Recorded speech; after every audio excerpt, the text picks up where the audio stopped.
In 2016, I made a comparison video, Space Engineer versus Empyrion Galactic Survival, which by the time of recording this video, more than 29,000 people watched it. And lately, I've been getting a lot of comments and requests to just revisit the two titles and make basically a Space Engineer versus EGS Part 2. So after spending a month with both of these games, I'm finally ready to make part 2. Now, before we get into the video, I have two important disclaimers. First, I love both Space Engineers and Empyrion for what they are, and I'll try my best to keep this video as fair as possible. And second disclaimer, this video and all the footage and all the info are based on the latest update prior to this date. I'm not completely sure when, so I'm just gonna put it on the video. Any update after it won't be covered in this video. Now here are all the categories and the subcategories that I'm going to cover in this video. I also have timestamps to skip the parts that you are not interested in. Let's get to it, shall we? So, gameplay, survival. In this category, EGS take the point and Space Engineers falls short. Since the release of EGS, the dev team really had their focus on the survival elements and the gameplay. Hunger, oxygen, stamina, disease, bleeding, temperature, radiation, farming, proper progression system and experience system, more ways to gather resources, NPCs, both friendly and not so friendly, loot system and rare items, character customization, different tools, weaponries and armor sets and upgrades for different environments and upgrades for different weapons as well. Variety in threats like animals, aliens, drones, enemy ships, structures, robots, environmental threat like toxic atmosphere or radiation fogs, and many more. Now compare that to Space Engineers, yeah, Space Engineer really lacks in this category. The things that you have to be worried about in SE are health, O2, hydrogen, power for your suits, your builds, and some random pirates, wolves, spiders, and that's pretty much it. Now, there is only one thing that Space Engineer does better, and that is building and creating different shit. You can be more creative and go really wild with your creation in SE. And there is a sense of, okay, that's kind of a weird thing to say, but there is a sense of pride and accomplishment. What a meme, in actually being able to finish what you have in your mind in SE in survival. Now, this is both good and bad. Why, let me get to the next subcategory to explain it. Exploration. Now, if you ask me, the most important part of every open world game or sandbox game that has some kind of survival elements to it is exploration. Rewarding exploration is what really gives me the purpose and a reason to keep playing Empyrion. Finding massive wrecks in the middle of a night, digging and grinding my way through the ship for rare salvage or loots. Finding guns, seeds, medicines, getting engaged with enemy drones and troops. It's something that SE just doesn't have, and it doesn't stop here. I once found an abandoned mining site, got too close to it without realizing there are defense structure surrounding the mining site. Turrets start firing at the ship, they managed to destroy the ship generator and I fall from the sky. Thankfully, I landed exactly in the mining site, so the turret weren't able to land shots on me anymore. Unfortunately, I was surrounded by a bunch of angry looking aliens and robots. After taking those out, I went inside of the mine and I think it took me more than 2 hours to take control of the mine, and then sweet loot. You can even own the whole structure or the ships by finding and taking out the core and replacing it with your own core. And this kind of experience simply just doesn't exist in SE. In terms of things that you can do, well, you got a glimpse of what you can expect from the game and from the exploration and the fighting, right? But there are tons more. You can do trading, there are missions, racing, salvaging, a lot of planets to find and explore. Also, space is full of stuff to find and explore and fight, though it's not as rich as the planets. Other than that, you can spend a lot of time finding a nice spot on a planet to build a beautiful house or spend time to build a massive ship which can be used as your mobile base. With that said, you can do these things that I've mentioned in SE, but you really can't personalize it like you can in EGS unless you use tons of mods or risk it and use rotors and small blocks to create and really crazy, unstable things. Okay, enough with EGS survival, let's talk about SE. Well, I spend most of my time in SE to build and mine, and weirdly enough, I find it really fun and relaxing. Playing some music and coming up with different design to simplify building and moving cargoes, refining ores, mining and survival, and sometimes fighting. I just wish there was more to discover, which can be solved to a degree with modding. Now, next subcategory, grind. Well, both of these games have grinding. I find myself to do more mining and welding and grinding in SE and less in EGS, especially after leveling up and unlocking the auto miner laser. Actually, I find myself less mining and more salvaging and grinding blocks from shipwrecks and structures that I've attacked and captured. And grinding is something that exists in all survival games, whether you like it or not. Now, yes, some games do it better than other games, there is no doubt on that, but honestly, I enjoy grinding in both SE and EGS because it's fun and relaxing. And each of these games have their own unique way and also similar way to approach grinding. Now, there is one big difference here, and that's the way you actually have to create stuff. In EGS, you simply queue up the parts that you want and you just have to wait until it's finished, then you replace it in your hotbar, then you place it down wherever you want it. But in SE, you have to produce each part separately, like each component separately. Then move those parts in your inventory or your welder ship cargo hold, then place down the blocks you want, and then you have to start welding it until it's complete, and it takes a lot of time and it can get really annoying and boring soon. That's why most of the time people use mods like nanobots to not deal with the grinding and welding in Space Engineers. Now, how about gameplay time? Well, it really depends on you. I really enjoy EGS survival gameplay, and because of that I played it more and multiple times, because after each major update you can feel and see the changes in survival. I really can't say the same thing for SE, but I've played SE creative mode more. A lot more, thanks to all the freedom that games and that game engines offers to the player. Just one more thing that I want to expand on, and that is block variants. So for block variants, I have to give it to EGS. EGS have more variants in cockpits, building blocks, tons of decoration block, which pretty much non-existent in SE, and way more weapons.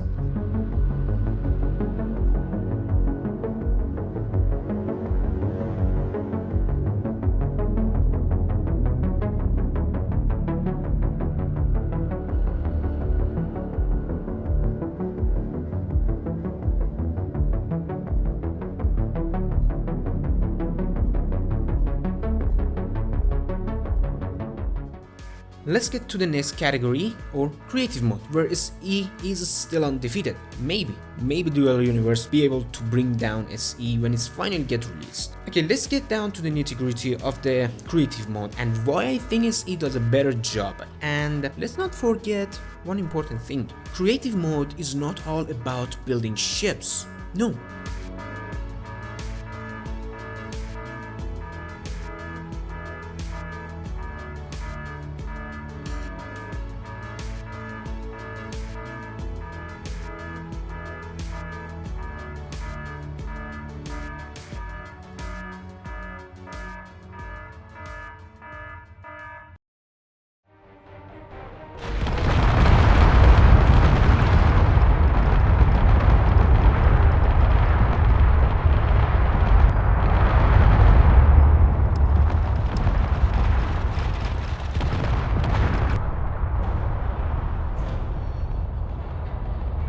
Ease of use, time it takes to master, and the tools.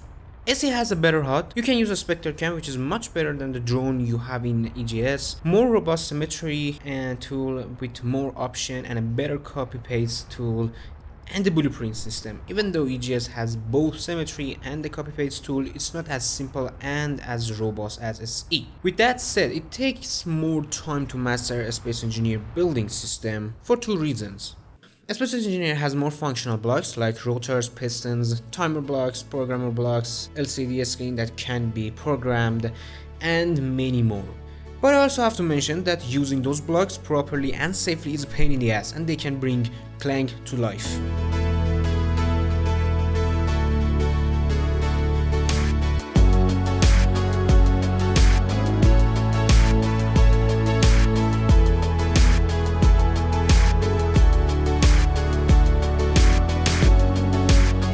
about possibilities, well, if you've been following my channel for a while, you should know what a space engineer is capable of.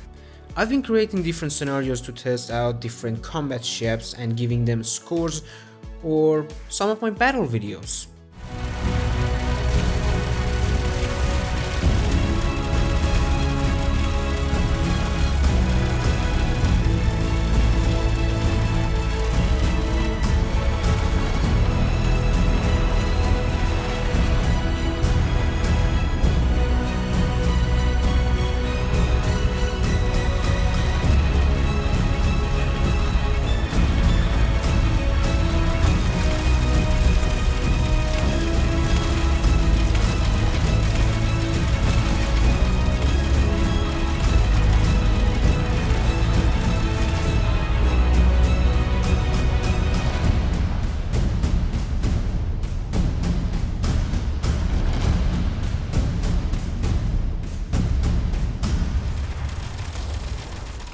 Blocks variance. As I've mentioned above, Empyrion has more blocks, but as it has more functional blocks that can be utilized for different things.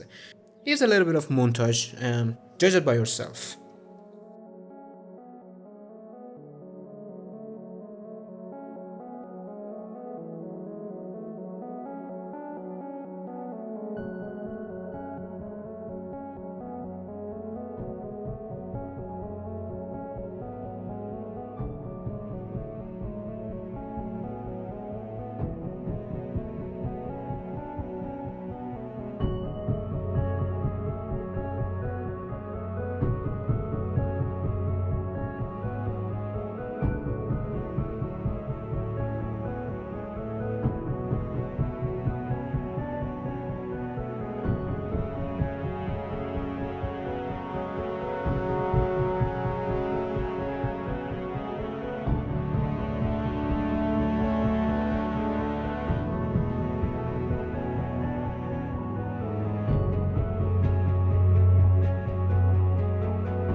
Alright, let's move on to the technical stuff. and general gameplay stuff.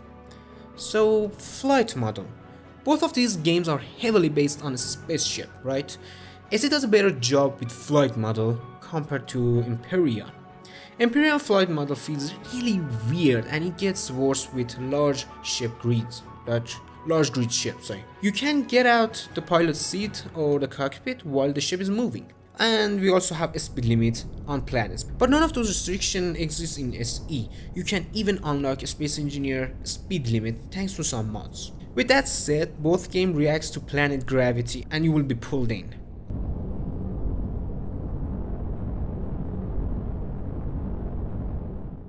Now let's talk about physics. So in a Space Engineer, we have voxel deformation and block deformation. Upon impact, also missiles or explosive rounds applies forces to the ships and structures once they hit their targets. And of course we can grind blocks and drill through voxels. Unfortunately, in Empyrion we still have no voxel deformation or block deformation upon impact. But impact from heavy shells is a thing. And of course you can deform and form voxels. Game actually give you the tools to flat voxels or expand or remove voxel, which is super handy in survival. Combat. Both games have their own unique and also similar way to approach combat. In SE there are two types of enemy. Planet bugs, like spiders and wolves. And in space we have enemy pirate ships. That's pretty much it. In Empyrion there are actual good and bad NPCs and drones with very simple AI, which seems to use aimbot and of course animals and robots, I think I mentioned that. And time to time you can expect to encounter enemy ships or cargo runners or even explorers which you can attack and board their ships. There are tons of structures scattered around the planets or in a space like power plants, drone factories or space stations that are filled with enemy AIs, which you can again attack and take control for doing salvage or just simply turn it into your own property. And I think I've talked about the AI too. It's non-existent in SE, but in Empyrion it exists, but it's really dumb, but it's better than nothing.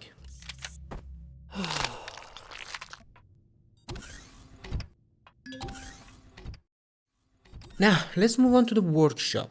Still no modding support for EGS, but the workshop is filled with some amazing creation. By the way, links to all the creation that I'm showcasing in this video will be down in the description. Check them out if you are interested. Now, Space Engineer Workshop, well, it's filled with amazing mods, scripts, worlds, skybox, and tons of creation. And I believe Workshop is the only thing that is still keeping this game alive after 6 years. If you want your game to live for a long time, make sure to have a good modding support and release update frequently. Sorry for the background noise, my fish keep jumping. Sorry for that. Now graphics. So I decided to put together a montage to showcase the graphics, but here's my opinion on each game. Both games looks amazing for an indie game, and unfortunately both games are not optimized properly, and to be fair, they're still making the game. It's still an alpha. Space Engineers is in beta and they are making a lot of progress in terms of optimization. But it doesn't mean you can't run the game on budget-friendly system. As a matter of fact, I was able to run both of these games on a 1050 Ti on medium settings and also record. While we are talking about optimization, I should also mention that EGS engine can handle more ships and structures in a world compared to SE. Though we have to remember something, SE deals with more physics calculation compared to EGS, all the piping and just you have to play Space Engineer to understand how much physics is going on in that game.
Okay, I think that's pretty much it, except multiplayer. To be honest, I've never tried multiplayer of EGS or Space Engineers, but as soon as King Software, the developer of Space Engineer, drop the multiplayer update, I shall make a separate video just for multiplayer. But right now, this video is only for solo players or people that want to play co-op, but not like PvP, just PvE. So I tried my best to cover everything that I could have think of. If you have any question, guys, please leave it down in the comment section. I'll do my best to answer all of them. And I'm really sorry for my bad English, not my main language, and the background noises. If you have enjoyed this video, please consider leaving a like. If you didn't, leave a dislike and let me know how I can improve my videos. And make sure to share it with your friends. And if you are new to the channel, make sure to subscribe. Of course, if you find my content interesting. Until the next video, fly safe and goodbye.